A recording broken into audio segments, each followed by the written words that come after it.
હાસોટના અલવા ગામના અકસ્માતમાં બ્રેન્ડેડ જાહેર થયેલા 22 વર્ષીય અતુલ પટેલનું હૃદય ગ્રીન કોરિડોર બનાવી અંકલેશ્વર રેલવે સ્ટેશનથી વંદે ભારત ટ્રેનને વિશેષ સ્ટોપેજ અપાવી અમદાવાદ મોકલવામાં આવ્યું.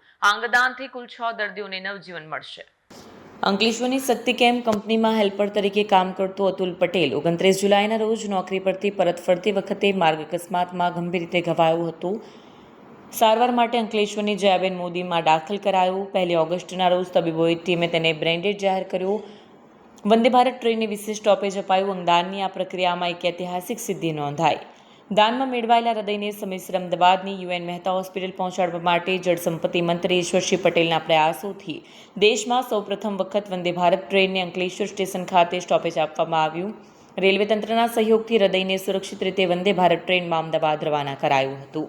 2 કોરિડોર ભરૂચ જિલ્લા પોલીસના સંકલન અને રાજ્ય પોલીસના સહયોગથી 2 ગ્રીન કોરિડોર રચવામાં આવ્યા. પ્રથમ ગ્રીન કોરિડોર જયાબેન મોદી હોસ્પિટલથી અંકલેશ્વર રેલવે સ્ટેશન સુધી અને બીજો ગ્રીન કોરિડોર હોસ્પિટલથી અમદાવાદ આઈકેડીઆરસી સુધી બનાવાયો હતો. 6 દર્દીઓને જીવનદાન મળ્યું છે. અંગોના ટ્રાન્સપ્લાન્ટથી અમદાવાદના 25 વર્ષીય યુવકને હૃદય તથા અન્ય જરૂરિયાતમંદ દર્દીઓને લીવર, કિડની અને સ્વાદાપિંડનું ટ્રાન્સપ્લાન્ટ કરી નવજીવન પૂરું પાડવામાં આવ્યું છે.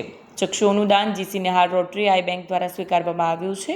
ડોનેટ લાઈફ સંસ્થાના સ્થાપક અને પ્રમુખ નિલેશ માંડલેવાલાના માર્ગદર્શન હેઠળ પાર પડેલી આ કામગીરીમાં તબીબોની ટીમ, ડીવાયએસપી ડોક્ટર કુશલ ઓઝા, પોલીસ તંત્રી મંત્રી ઈશ્વરસિંહ પટેલ, ધારાસભ્ય રમેશ મિસ્ત્રી, ડીએચઓ ડોક્ટર મુનિરાજ શુક્લા તથા રેલવે તંત્રનો સહયોગ સાંપડ્યો હતો. આ સાથે જ જયાબેન મોદી હોસ્પિટલમાં પ્રથમ ઇનહાઉસ પોસ્ટમોર્ટમ પણ કરવામાં આવ્યું. વિડીયો જર્નાલિસ્ટ કરણસિંહ સાથે સત્ય ટીવી ન્યૂઝ અંકલેશ્વર.